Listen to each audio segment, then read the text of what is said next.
Me persigue una bruja. Me llamo Mateo y crecí en un pueblito en Sonora, donde las noches son tan silenciosas que puedes escuchar tus propios pensamientos, y a veces, algo más. Desde niño escuché hablar de las brujas, pero siempre eran cuentos para asustar chamacos, leyendas que se contaban por tradición, o al menos eso pensaba. Decían que vivía entre nosotros, una anciana encorvada solitaria vendedora de hierbas y matas, habitaba una casita de adobe detrás del viejo mezquite. Decían que de día era una anciana normal, pero de noche, nadie sabía con certeza qué era. Pero todo cambió una noche. Mi experiencia comenzó una madrugada de julio. El calor era insoportable y decidí dormir en el patio. A eso de las 3 de la mañana, me despertó un sonido extraño, algo raspando el suelo, como uñas largas arrastrándose. Abrí los ojos y vi una sombra enorme sobre la barda. Pensé que era un perro, pero ningún perro se mueve así. La criatura saltó al patio sin hacer ruido. Tenía el cuerpo encorvado, cubierto de un pelo oscuro y apelmazado, pero sus patas no parecían del todo animales, eran demasiado largas. Sus ojos brillaban con un rojo opaco, como brasas que apenas respiran. Quise gritar, pero el aire se me atoró en la garganta. La cosa comenzó a caminar alrededor de mi catre. Olfateaba. Se detenía.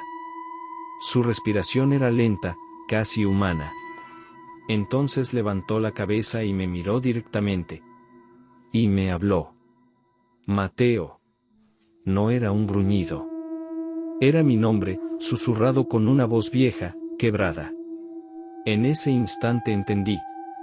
Recordé a la anciana de las hierbas, la que siempre me observaba cuando pasaba por su puerta.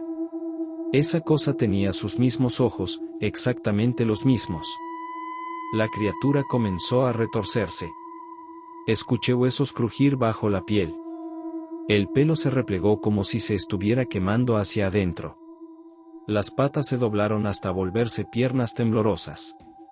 Frente a mí, de rodillas sobre la tierra, estaba ella. La bruja.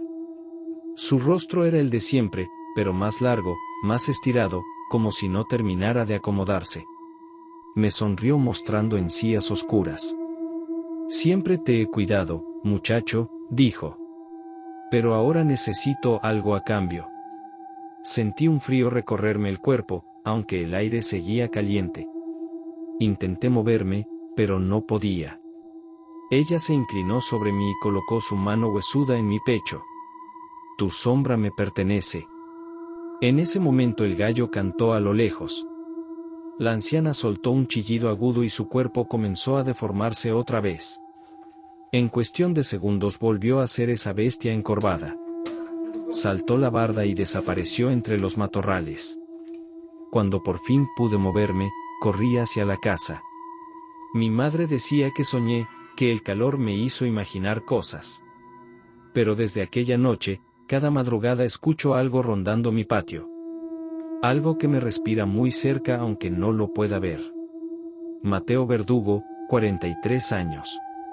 Sonora, México. Si te gustó la historia, apóyanos con tu like y siguiendo el canal. Gracias.